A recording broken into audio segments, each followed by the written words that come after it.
In this lesson and the next few lessons, we're going to be considering the topic of macroeconomics. And the purpose at the start here is to give a preview of this really amazing part of economics.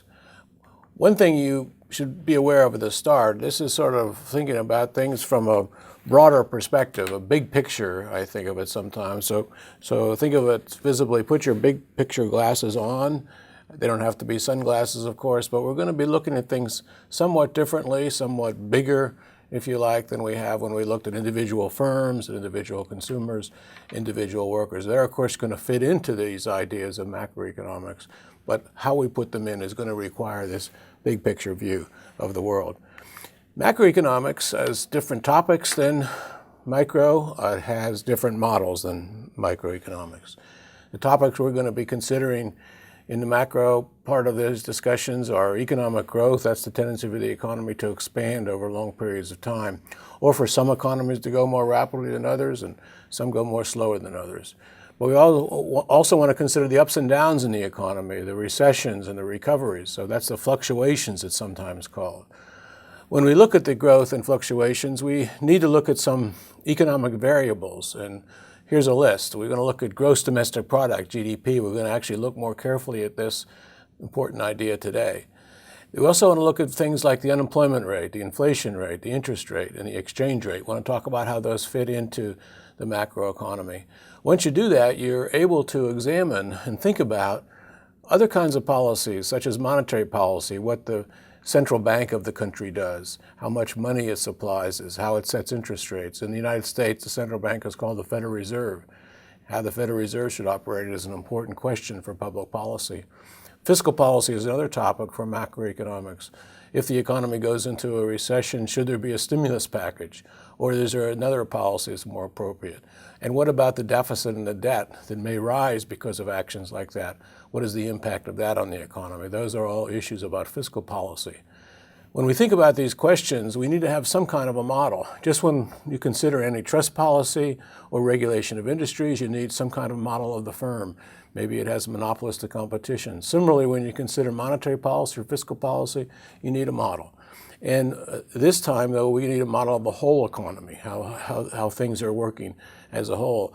Building up aggregation from many markets, whether it's the toy market or the market for pumpkins or markets for bracelets, whatever it happens to be. This model of the whole economy also has to be dynamic, because after all, growth is what happens as an economy expands over time. And these ups and downs in the economy represent things over time. So the dynamic things are important in these models. We also want to think about equilibrium in these models. Just as we considered equilibrium in the supply and demand model, the intersection of supply and demand, we need some concept of equilibrium here to see whether our model settles down, whether it explains the reality. It's called general equilibrium because it considers all markets in the economy, not just the bracelet market or the pumpkin market or the bicycle market. These kinds of ideas and models are really important, as you can imagine. What a country has for its fiscal policy, for its debt policy, for its deficit, what it does for monetary policy is extraordinarily important for the well-being of people. I find it fascinating, and I hope you do too, how amazingly an entire economy can be described by a relatively simple model. It's how we do that, how well we do it is really, to me, a fascinating thing. Hope I can convey that to you. This is an area which is also controversial, probably more so than other parts of economics, partly because we can't really test our theories as well as we can in microeconomic examples. There's only one big recession, one great recession. We can't really replay policy or try out another one. So it's controversial, and I think it's particularly controversial these days. People on different sides, should you have a stimulus package, should you not?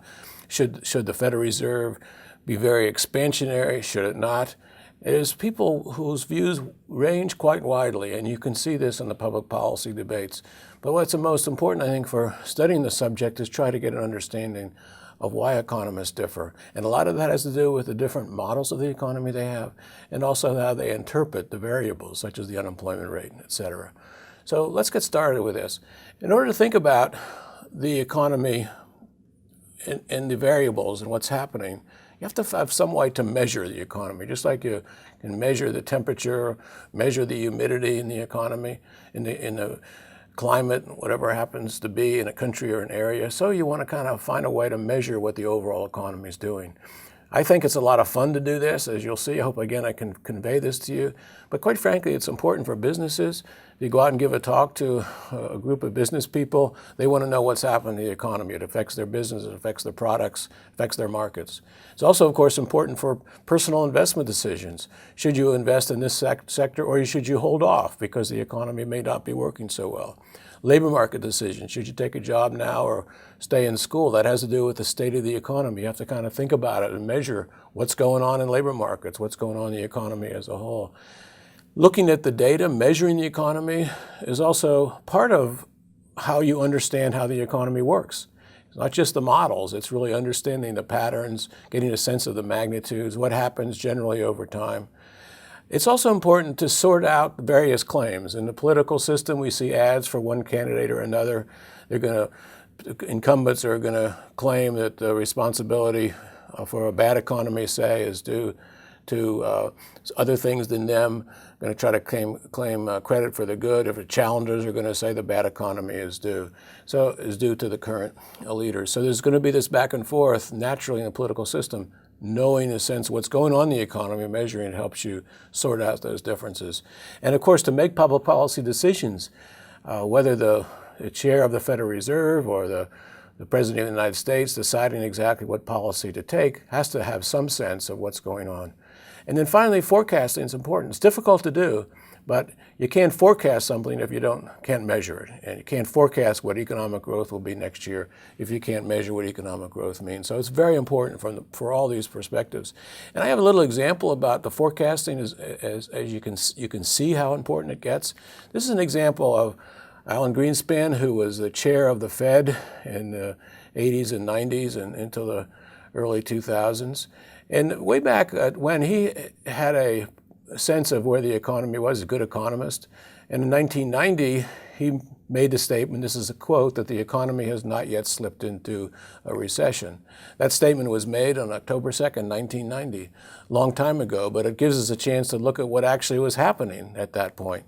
And indeed, we didn't know then, but we know now that a recession had already begun. It was already underway. It began before October 1990, back in July. So this is another reason. Even the best of economists sometimes get the forecast wrong, don't even know we're in a recession when we are in a recession. Examples of why it is so important to pay attention to how you measure recessions, what recessions are. Thank you.